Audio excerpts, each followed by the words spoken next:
ये सन की माँ अपनी बेटी को जबरदस्ती बेली डांस सिखाने के लिए सबसे पहले अपनी बेटी के हाथ पकड़कर उसकी पीठ पर पैर रखकर उसके हाथों को जोर से मरोड़ने लग जाती है, जिससे होता यह है दोस्तों कि बहुत ज्यादा प्रेशर की वजह से इसकी बेटी की रीढ़ की हड्डी टूट जाती है। ऐसा होने पर लड़की अब एक जिंदा लाश बन चुकी थी, क्योंकि वो हल्का सा भी हिल नहीं पा रही थी। अब इस लड़की की सन की माँ ऐसा करने पर भी यही नहीं रुकती, वो अपनी बेटी में एक मैकेनिज्म फिट करके उसे पूरी तरीके से एक डॉल में बदल देती है और तब से ही ये लड़की एक मशीनी डॉल की तरह डांस करती रहती है। इसके 10 साल बाद कुछ लोग सस्पेंस के चलते इस हवेली में एंटर करते हैं और उन्हें इसी हवेली में इसी लड़की की डॉल दिखती है जिस पर एक कपड़ा लगा हुआ था। इनमें से एक लड़का इस डॉल पर से जैसे ही कपड़ा हटाता है, ये देखते हैं कि ये डॉल एक लड़की है जिसका चेहरा अभी तक जवान है। तभी इन्हीं में से एक लड़की उस मैकेनिकल मशीन में चाबी डालकर जैसे ही घुमाती है तो ये डॉल लड़की रोबोट डॉल की तरह डांस करना शुरू कर देती है। डांस के खत्म होने पर उस डॉल लड़की को एहसास होता है कि कोई न कोई जरूर उसके आसपास है। अब क्योंकि उस डॉल लड़की की आंखें बंद थी, इसलिए वो अपने चारों तरफ सूंघने लग जाती है, जिससे उसे लूसी नाम की लड़की की सुगंध आ जाती है और वो उछलकर उसका गला दबाने लग जाती है। लेकिन लूसी काफी स्ट्रॉन्ग होने की वजह से वो इस डॉल लड़की को खुद से दूर धकेल देती है। अब आगे इस कहानी में क्या क्या होता है, चलिए देखते हैं दोस्तों। तो कहानी की शुरुआत में हमें एक सिटी को दिखाया जाता है जहाँ पर बहुत सारे बच्चों के मिसिंग पोस्टर छपे होते हैं। जिसके बाद हमें लूसी नाम की लड़की को दिखाया जाता है जिसकी दोनों आंखों का कलर अलग अलग होता है। लूसी अपनी मेडिकल ट्रेनर मिसेस विल्सन का इंतजार कर रही होती है जो उसको होम नर्स बनने की प्रैक्टिकल ट्रेनिंग देगी। आज लूसी का ट्रेनिंग में पहला दिन होता है, इसलिए वो थोड़ा नर्वस फील कर रही होती है। कुछ देर बाद ही वहाँ पर मिसेस विल्सन आ जाती हैं। फिर लूसी मिसेस विल्सन के साथ उनके पहले पेशेंट का ट्रीटमेंट करने के लिए निकल जाती है। रास्ते में मिसेस विल्सन लूसी की दोनों आंखों का अलग अलग रंग होने के बारे में पूछती है। इस पर लूसी उसे बताती है कि उसके साथ ये बचपन से है। मिसेस विल्सन उसे उसकी आंखों को देखकर बताती है कि जिनकी भी आंखों का रंग अलग अलग होता है उनकी सोल एक्सचेंज हो सकती है। इस पर लूसी उससे कहती है कि वो इन बातों को नहीं मानती और थोड़ी देर में ही वो लोग अपने पहले पेशेंट के पास पहुंच जाते हैं। ट्रेनिंग के पहले दिन मिसेस विल्सन लूसी को समझाती है कि जो पेशेंट हमारे पास नहीं आ सकते उनके ट्रीटमेंट के लिए हमें उनके घर जाना ही पड़ता है। उनके सारे पेशेंट्स ऐसे ही हैं, इसलिए उनके पास उनके पेशेंट्स के घर की चाबी है। पहले पेशेंट को उसकी दवाई और इंजेक्शन देकर ये दोनों अपने अगले पेशेंट के घर चले जाते हैं जो कि एक बूढ़ी औरत होती है। उसको ट्रीटमेंट देकर ये लोग अपने लास्ट पेशेंट जैसल के घर जाते हैं जो एक बहुत बड़ा ओल्ड मेंशन और जो जंगल के बीच में मौजूद होता है। मिसेस विल्सन लूसी को कार में बैठे रहने का कहकर उस मेंशन में चली जाती है क्योंकि जैसल थोड़ी अलग है। बहुत देर तक मिसेस विल्सन के वापस न आने पर क्यूरियोसिटी के चलते लूसी उस बड़े से मेंशन में चली जाती है जिसकी सारी खिड़कियों को कपड़ों से ढका होता है। जब लूसी अंदर जाती है तो देखती है कि उस मेंशन में बहुत सारी तस्वीरें और जानवरों की मूर्ति लगी होती है। मिसेस विल्सन को ढूंढते हुए लूसी एक रूम में जाती है जहाँ पर वो मिसेस विल्सन को जैसल का खून बदलते हुए देखती है। उसे वहाँ देखकर मिसेस विल्सन खुश हो जाती है, जिसके बाद वो लूसी को जैसल के बारे में बताती हैं कि जैसल बहुत समय से कोमा में है और वो जब जवान थी तो इस एरिया की मशहूर डांसर हुआ करती थी जो बहुत सारे बच्चों को डांस की ट्रेनिंग भी दिया करती थी। वहाँ पर अंधेरा होने के चलते लूसी वहाँ की एक खिड़की खोल देती है। जैसल को देखकर लूसी मिसेस विल्सन के गले में रखी एक अजीब सी चाबी के बारे में पूछती है। इस बारे में मिसेस विल्सन उसे बताती है कि जैसल बहुत अमीर है। उसकी पहले एक बच्ची थी जो बोल नहीं सकती थी, जिसकी किसी वजह से मौत हो गई थी, जिसके बाद उसकी ऐसी हालत हो गई और उसे कहीं से पता चला था कि इस घर में जैसल ने खजाना छुपा रखा है, तो ये चाबी उसी की हो सकती है। उसने कई बार उस खजाने को काफी ढूंढने की कोशिश की लेकिन उस खजाने तक वो कभी नहीं पहुंच पाई, जिसके बाद वो दोनों वहाँ से निकल जाते हैं। मिसेस विल्सन लूसी को उसकी बताई हुई जगह पर छोड़ देती है और अपने घर की तरफ जाने लगती है। हम देखते हैं कि मिसेस विल्सन रास्ते में एक लड़की को किडनैप करके ले जाती है, जिससे हम जान सकते हैं कि शहर में हो रही किडनैपिंग में इसका हाथ है, क्योंकि जिस बच्ची को इसने किडनैप किया था उसकी उम्र के बच्चों की मिसिंग खबरें शहर में छपी हुई थी, जिसके बाद वो घर जाकर उस बच्ची को मारकर उसका खून निकालती है। वहीं दूसरी तरफ लूसी अपने बॉयफ्रेंड विलियम से मिलने जाती है जो पोर्ट पर काम करता है। थोड़ी देर बाद दोनों एक बार में जाते हैं जहाँ पर विलियम का भाई बेन काम करता है। वहाँ पहुंचकर विलियम लूसी से उसके नर्स बनने के पहले दिन के बारे में पूछता है कि उसका दिन कैसा रहा। इस पर लूसी उसे अपने आज के दिन के बारे में बताती है, जिसमें वो विलियम को बताती है कि उसे उसकी ट्रेनर ने बताया था कि जंगल के बीच में रहने वाली एक बूढ़ी औरत के घर में एक जगह पर बहुत सारा खजाना छुपा हुआ है। ये सुनकर विलियम उत्साहित हो जाता है और उससे इस खजाने को ढूंढकर चुराने को बोलता है, जिससे लूसी नाराज हो जाती है और वहाँ से जाने लगती है। विलियम उसे बताता है कि हम दोनों का इन थोड़े से पैसों से कुछ काम नहीं बनने वाला, क्योंकि वो कम पैसों के लिए काम करते करते थक चुके हैं, इसलिए हमें अपनी आगे की जिंदगी के लिए बहुत सारा पैसा चाहिए होगा। विलियम उसे बोलता है कि हम दोनों के घर की कंडीशन काफी खराब है और तुम्हारे डैड भी अब बूढ़े हो चुके हैं और आगे जाकर तुम्हें तुम्हें भी बहुत सारे पैसों की जरूरत पड़ेगी, इसलिए तुम्हें ठंडे दिमाग से सोचने की जरूरत है। जब लूसी घर जाती है तो देखती है कि उसके डैड किसी औरत से बात कर रहे हैं। ये देखकर लूसी को काफी बुरा लगता है, क्योंकि उसकी मॉम को मरे हुए थोड़ा ही समय हुआ है। जब वो अपने डैड से इस बारे में बात करती है तो उसके डैड उसे बताते हैं कि ये औरत उसकी बचपन की दोस्त है और वो उससे मिलने जा रहा है। अपने डैड के जाने के बाद लूसी खजाने की चोरी में शामिल होने के लिए विलियम को कॉल कर देती है, क्योंकि वो भी अब अपने हालातों से तंग आ चुकी थी। और अब विलियम, लूसी और बेन उसी रात को एक कार में मिलते हैं और वहाँ से जैसल के मेंशन की तरफ निकल जाते हैं। जैसल के घर से थोड़ी दूर पहले ही ये लोग अपनी कार खड़ी कर देते हैं और लूसी बेन और विलियम को जैसल के घर की तरफ ले जाने लगती है। लेकिन रास्ते में ही लूसी को जमीन पर ही एक अजीब सी हरे रंग की लाइट दिखती है, जिसे वो हाथ लगाकर चेक करती है तो वो लाइट वहाँ से गायब हो जाती है। ये देखकर उन लोगों को कुछ समझ नहीं आता, जिसे वो इग्नोर कर जैसल के मेंशन की तरफ निकल जाते हैं। उस मेंशन की दीवार कूदकर ये तीनों मेंशन तक पहुँच जाते हैं, लेकिन उन्हें इसके अंदर जाने का कोई रास्ता नहीं मिलता। इसलिए बेन और लूसी विलियम को वापस लौट जाने के लिए कहते हैं, लेकिन विलियम उनकी बात नहीं सुनते हुए अंदर जाने का रास्ता ढूंढने लगता है। उसे मेंशन के बेसमेंट में जाने का रास्ता मिल जाता है, जिससे वो मेंशन के अंदर जा सकते हैं। जिसके बाद बेसमेंट में जाते ही ये तीनों सीढ़ियां चढ़ते हुए मेंशन के ग्राउंड फ्लोर पर चले जाते हैं। बेसमेंट में इन लोगों को वहाँ पड़े बहुत सारे सामान मिलते हैं जो काफी समय से वहाँ पड़े जंग खा रहे होते हैं। और जब वो मेंशन के हॉल में चेक कर रहे होते हैं तभी बेन वहाँ पड़े एक वुल्फ के स्टैचू को देखकर डर जाता है। जिसके बाद ये तीनों वहाँ से आगे जाने लगते हैं, लेकिन इन्हें ये देखकर थोड़ा अजीब लगता है कि यहाँ पर हर छोटे से छोटे दरवाजे पर ताला लगा हुआ है। फिर ये लोग बिना आवाज करते हुए फर्स्ट फ्लोर पर चले जाते हैं, जहाँ पर इन्हें एक बच्ची का कमरा दिखता है। लूसी इन्हें बताती है कि ये कमरा जैसल की बेटी का हुआ करता था, जिसे मरे हुए सालों बीत चुके हैं और वो बोल भी नहीं सकती थी। तभी उन दोनों को विलियम पास के कमरे में बुलाता है। जब वो अंदर जाते हैं तो देखते हैं कि वहाँ पर 4 एनिमल डॉल्स हैं। जब वो इनके बारे में बात कर ही रहे होते हैं तभी एक पुतला एकदम से उनकी तरफ घूम जाता है, जिसे देखकर ये तीनों डर जाते हैं और इसे इग्नोर कर वहाँ से आगे की तरफ जाने लगते हैं। आगे जाने पर उन्हें एक दरवाजा मिलता है जो लॉक्ड होता है। विलियम को लगता है कि खजाना इसी दरवाजे के पीछे होगा, लेकिन इसकी चाबी उनके पास नहीं है। इस पर लूसी उन्हें बताती है कि उसने जैसल के गले में एक चाबी देखी थी, शायद वो इस दरवाजे की चाबी हो सकती है। इसलिए ये तीनों चाबी लेने के लिए टॉप फ्लोर पर मौजूद जैसल के कमरे में जाने लगते हैं। जैसल के पास पहुंचकर वो देखते हैं कि वो सो रही है और उसे ऑक्सीजन मास्क लगाया हुआ है। जिसके बाद लूसी बड़े आराम से जैसल के गले से उस चाबी को निकाल लेती है और उसे विलियम को सौंप देती है। लेकिन जब विलियम इस चाबी को बंद पड़े दरवाजे में लगाता है तो वो दरवाजा अभी भी नहीं खुलता। जिसके बाद बेन उस दरवाजे को ही तोड़ देता है। अंदर जाने पर विलियम को जब खजाना नहीं मिलता तो उसे गुस्सा आने लगता है, लेकिन उसी कमरे में उन्हें एक लड़की की डॉल मिलती है जिसे कपड़े से ढका हुआ था। और जब वो उस कपड़े को हटाते हैं तो देखते हैं कि वो डॉल नहीं, असल में एक लड़की ही है जो जैसल की बेटी की डेड बॉडी है। जिसे देखकर लूसी समझ जाती है कि ये ही जैसल का खजाना है जिसे उसने छुपा कर रखा हुआ है। तभी विलियम देखता है कि जिस प्लेटफॉर्म पर ये डेड बॉडी रखी हुई है वहाँ पर एक लॉक है। इस पर जब लूसी उस चाबी को उसमें लगा के घुमाती है तभी उस कमरे की लाइट अचानक से चालू हो जाती है और जिस प्लेटफॉर्म पर वो डेड बॉडी खड़ी होती है वो रोटेट होने लगता है और एक अजीब सा म्यूजिक वहाँ पर बजने लगता है। ये देखकर तीनों बहुत ज्यादा डर जाते हैं, जिससे विलियम उस डॉल को मुक्का मार देता है। इससे उसकी गर्दन झुक जाती है, लेकिन उसकी गर्दन उसी समय अपने आप सही हो जाती है और ऐसा होते ही वहाँ बजने वाला म्यूजिक भी बंद हो जाता है और उस लड़की का भी घूमना बंद हो जाता है। तभी उस मेंशन में किसी के जोर जोर से चिल्लाने की आवाजें आने लगती है। ये देखकर तीनों वहाँ से भागने लगते हैं और बेसमेंट तक पहुँच जाते हैं। लेकिन वहाँ पहुँचकर ये लोग देखते हैं कि जिस बेसमेंट की खिड़की से ये लोग आए थे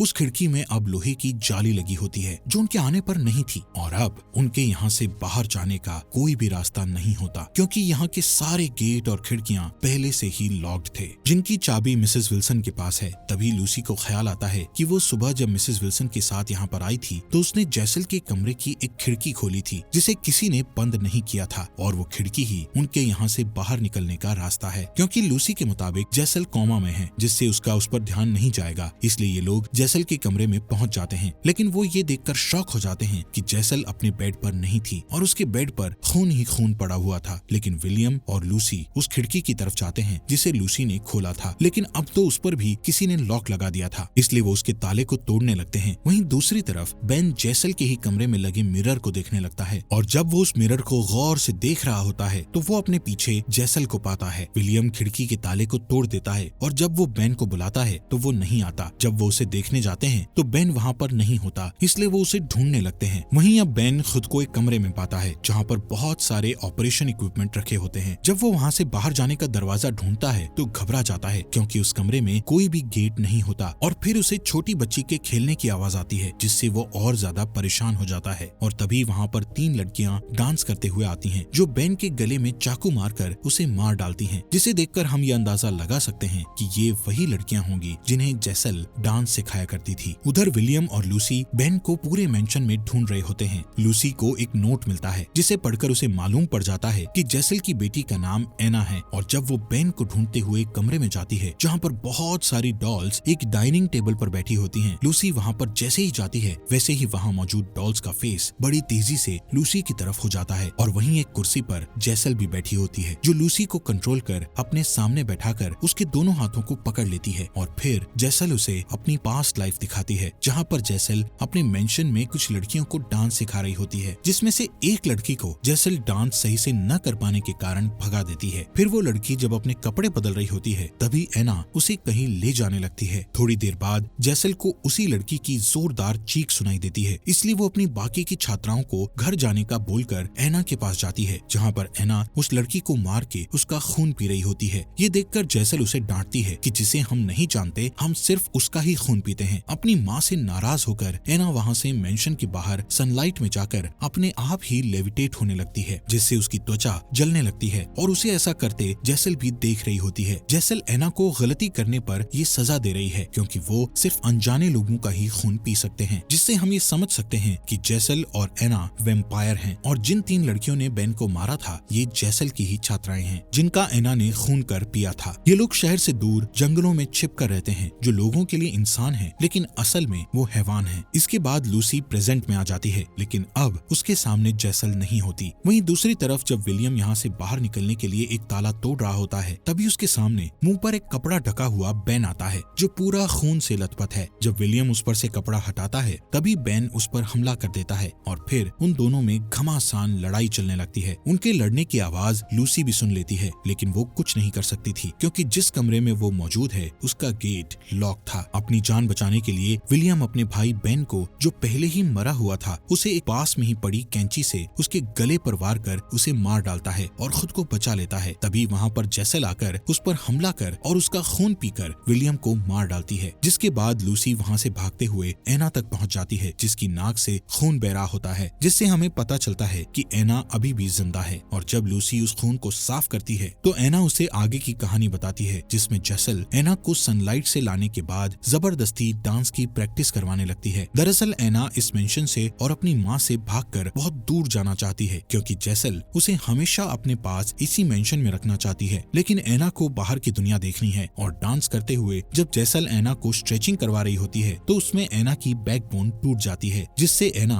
अब चल फिर नहीं सकती है। और अब जब लूसी एना से पूछती है कि क्या तुम जिंदा हो तो एना उसी प्लेटफॉर्म पर घूमकर उसे अपना जवाब दे देती है। पर तभी एना लूसी का गला पकड़कर उस पर हमला कर देती है। खुद को बचाने के लिए लूसी एना को एक मुक्का मार के गिरा देती है और तभी वहाँ पर मिसेस विल्सन आ जाती हैं जो लूसी को बेहोश कर देती है। और जब लूसी की आंख खुलती है तो वो खुद को एक स्ट्रेचर पर पाती है जिसके पास में मिसेस विल्सन मौजूद होती हैं। ये वही कमरा है जहाँ पर कुछ लड़कियों ने बेन को मारा था। फिर मिसेस विल्सन उसे बताती हैं कि वो जब छोटी थी तो वो भी जेसल के पास डांस सीखने जाया करती थी और जब जेसल ने एना की गलती से बैकबोन तोड़ दी थी तब उसे उसने ऐसा करते हुए देख लिया था। फिर जेसल ने एना की बैकबोन को उसके सामने जोड़ा भी था और तभी से वो जेसल के साथ है और उसका ध्यान और उसके लिए खून का इंतजाम वही करती है। साथ ही उसने उसके वेम्पायर होने के बारे में किसी को भी नहीं बताया था। अब कहानी प्रेजेंट में आती है जहाँ जेसल एना को ऑपरेशन रूम में लेकर आती है, जिसके बाद जेसल लूसी के पेट पर अपने नाखून से कट लगाती है और फिर एक मरे हुए कीड़े पर मंत्र फूंक कर उसके पेट में डाल देती है। सेम ऐसा ही वो अपनी बेटी एना के साथ करती है। इसके बाद जब जेसल लूसी की आंखों को सील कर रही होती है तभी उसको अपनी माँ की सोल पास में खड़ी हुई दिखती है। उसकी आंखों को सीलने के बाद जेसल अपना रिचुअल परफॉर्म करती है जिसमें थोड़ी देर लूसी और एना के हवा में झूलने के बाद दोनों के मुंह से वो कीड़ा जिंदा होकर एक दूसरे के मुंह में जाकर अदला बदली करते हैं। और फिर थोड़ी देर बाद मिसेस विल्सन लूसी को जेसल के पास लाती है। जब लूसी एक मिरर में खुद को देख रही होती है तब हम देखते हैं कि अब उसकी दोनों आंखों का कलर सेम हो चुका था, जबकि मूवी की शुरुआत में उसकी दोनों आंखों का कलर अलग अलग था। इससे हम समझ सकते हैं कि उस रिचुअल को परफॉर्म कर जेसल ने लूसी और एना की सोल की